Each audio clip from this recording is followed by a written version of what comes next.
দক্ষিণ শগুনবাৰী পথাৰ প্ৰাথমিক বিদ্যালয়ত 2024 বৰ্ষৰ বন্ধুত্ব দিৱস পালন সমগ্ৰ ৰাজ্যৰ লগতে লাহৰীঘাট শিক্ষা খণ্ডৰ অন্তৰ্গত দক্ষিণ শগুনবাৰী পথাৰ প্ৰাথমিক বিদ্যালয়ত বৰ উলহ মালহেৰে বন্ধুত্ব দিৱস পালন কৰা হয়। আজি বন্ধুত্ব দিৱস পালন কাৰ্যসূচীত শগুনবাৰী পথাৰ এমই মাদ্ৰাছাৰ ছাত্ৰ-ছাত্ৰীৰ শিক্ষকসকলৰ লগতে গৰিয়াবৰী প্ৰাথমিক বিদ্যালয়ৰ ছাত্ৰ-ছাত্ৰীৰ লগতে শিক্ষকসকলে অংশগ্ৰহণ কৰে। সভাৰ উদ্দেশ্য ব্যাখ্যা কৰে শগুনবাৰী পথাৰ প্ৰাথমিক বিদ্যালয়ৰ প্ৰধান শিক্ষক মুছলিম উদ্দিনে।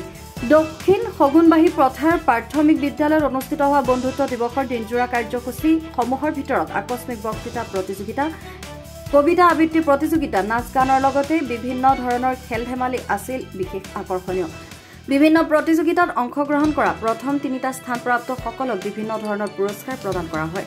তিনিওখন বিদ্যালয়ৰ প্ৰধান শিক্ষকে ছাত্ৰ-ছাত্ৰীসকলক উদ্দেশ্যি মূল্যৱান বক্তব্য আগবঢ়ায়। প্ৰধান শিক্ষক মুছলিম উদ্দিনে বন্ধুত্বৰ বিভিন্ন উদাহৰণেৰে ছাত্ৰ-ছাত্ৰীক উৎসাহিত কৰে।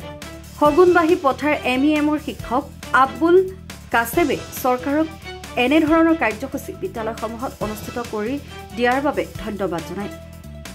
আজিৰ এই অনুষ্ঠানখনত তিনিওখন বিদ্যালয়ৰ শিক্ষক শিক্ষয়িত্ৰীসকলৰ উপৰিও দুৰাবান্দি মণ্ডল সমল কেন্দ্ৰৰ সমন্বয়ক ইনামুল হক, শগুনবাৰী পথাৰ এমইএমৰ প্ৰধান শিক্ষক গিয়াছুদ্দিন আহমেদ, গৰিয়াবৰী প্ৰাথমিক বিদ্যালয়ৰ প্ৰধান শিক্ষক বাবুল হক, সাংবাদিক ইছমাইল হুছেইন ডাঙৰীয়াৰ লগতে পৰিচালনা সমিতিৰ সভাপতি দিলদাৰ হুছেইনকে ধৰি সহকাৰী শিক্ষক শিক্ষয়িত্ৰীৰ লগতে অন্যান্য গণ্যমান্য ব্যক্তিসকল উপস্থিত থাকে।